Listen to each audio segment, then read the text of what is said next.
Imagine getting a diagnosis that turns your world upside down, a diagnosis of an autoimmune disease. You're probably feeling overwhelmed, maybe a little scared, and then your doctor mentions a medication called hydroxychloroquine or Plaquenil. Immediately, your mind floods with questions. It's safe. What are the side effects? If this sounds like you, then you're in the right place, because today we're going to discuss hydroxychloroquine, empowering you with the knowledge you need to take control of your health journey. When you're living with an autoimmune condition like lupus, rheumatoid arthritis, or Sjogren's syndrome, every new piece of information about your treatment can feel like you're navigating a complex maze. Hydroxychloroquine is often one of the first medications rheumatologists consider, and for good reason. But understanding why it's prescribed and how it works and what to expect is crucial. It's not just a pill, it's a vital tool in your fight against an overactive immune system. So let's peel back the layers and reveal the truth about this powerful medication. What exactly is hydroxychloroquine? Its story actually begins centuries ago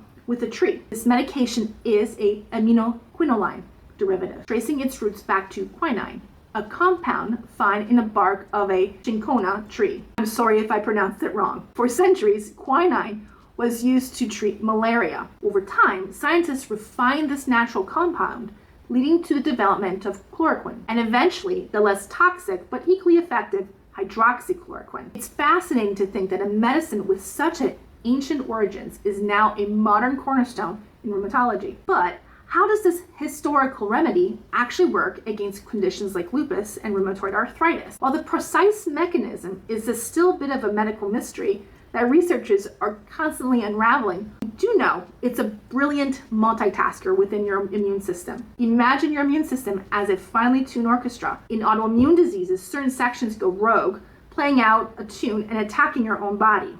Hydroxychloroquine steps in as a conductor, subtly interfering the way immune systems, particularly T cells, process and present signals. It helps to quiet down the overenthusiastic sections of the orchestra, calming the inflammatory signals that cause so much damage. It also helps to modulate critical pathways like those involving toll-like receptors, which are like alarms that trigger inflammation.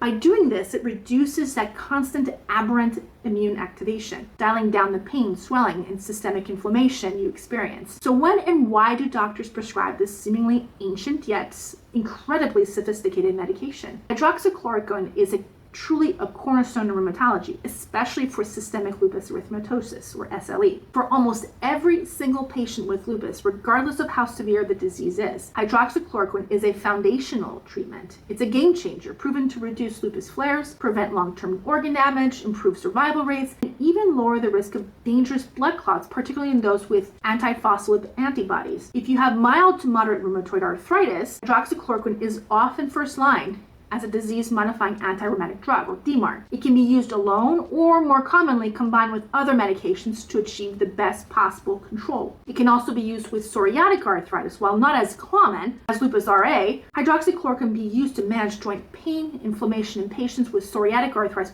particularly if it affects your peripheral joints. However, it's important to note that it may also worsen psoriasis. For those battling with Sjogren's syndrome, the fatigue, joint pain, and other systemic symptoms, hydroxychloroquine can often significantly help with symptomatic relief of these symptoms. Here's where the story gets really interesting. Hydroxychloroquine isn't just about calming inflammation. It has a few surprising benefits that make it even more powerful ally in your treatment plan. Beyond its anti-inflammatory properties, hydroxychloroquine has been shown to offer cardiovascular protection. This is huge for patients with lupus. Hydroxychloroquine is associated with a reduction of cardiovascular risk, meaning it can help protect your heart and blood vessels. It can also help improve cholesterol levels, which is another win for your heart health. For people with lupus and antiphospholipid antibodies, this is also particularly vital as blood clots are a serious concern. Hydroxychloroquine helps to lower this risk. Medication is also safe during pregnancy as well as with breastfeeding. This is a truly remarkable benefit. Unlike many other autoimmune medications, hydroxychloroquine is generally considered safe to continue throughout pregnancy and while breastfeeding for patients with. This is critical for preventing flares and ensuring better outcomes for both mother and baby. It offers stability during a time when disease flares can be dangerous. This means that while you're treating your autoimmune condition,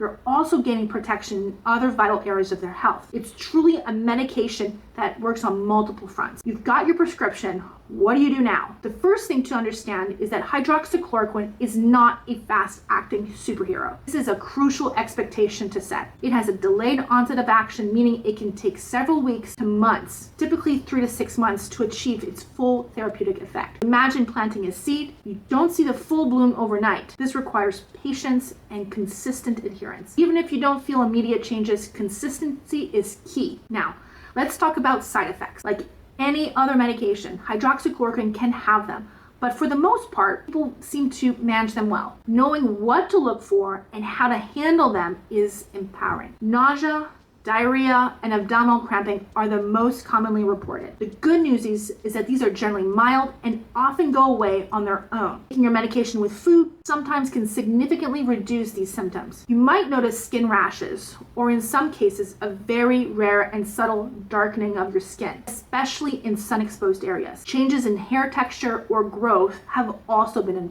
observed. Always wear sunscreen and protective clothing and a wide brim hat when outdoors. Very rarely, hydroxychloroquine can cause muscle weakness. If you notice new or worsening weakness, talk with your doctor. The medication can also cause a type of arrhythmia. This is extremely rare, but very serious. This involves effects on how your heart beats. Your doctor will monitor this if there's any concerns. Even rarer are instances of bone marrow suppression, which could lead to low red blood cells and white cells or platelets. Regular blood tests help monitor for this.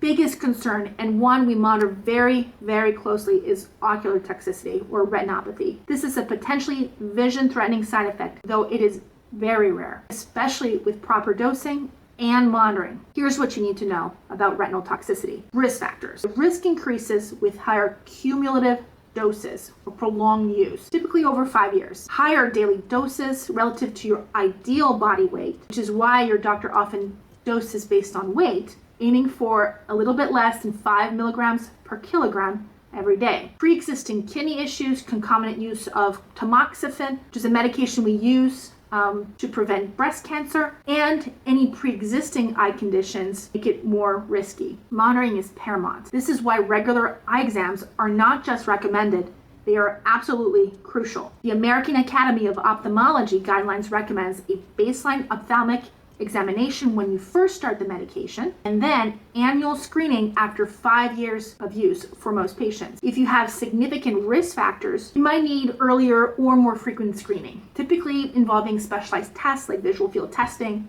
and optic coherence tomography, or OCT, which gives your eye doctor a detailed look at your retina. This monitoring protocol is in place to catch any potential issues early, long before they could impact your actual vision. It's a partnership between you, your rheumatologist, and your ophthalmologist to ensure your safety. Understanding hydroxychloroquine is a huge step in managing your autoimmune disease. This medication is a powerful ally offering significant benefits beyond just the symptom control, including vital protection for your heart and safety even during pregnancy. While side effects exist, particularly the rare risk of retinal toxicity, proactive monitoring and open communication with your healthcare team can mitigate these concerns. What should you do next? Remember, this medication takes time to work. Don't get discouraged if you don't feel better overnight. Take it with food. If you experience stomach upset, try taking your dose with a meal. Prioritize your eye exams. Schedule that baseline eye exam and commit to your regular follow-ups. Practice sun safety. Protect your skin from the sun. Talk to your doctor. If you have any concerns about side effects or simply want to understand your treatment plan better, always have an open conversation with your rheumatologist. They are your best resource. You are not alone on this journey. By being informed and proactive,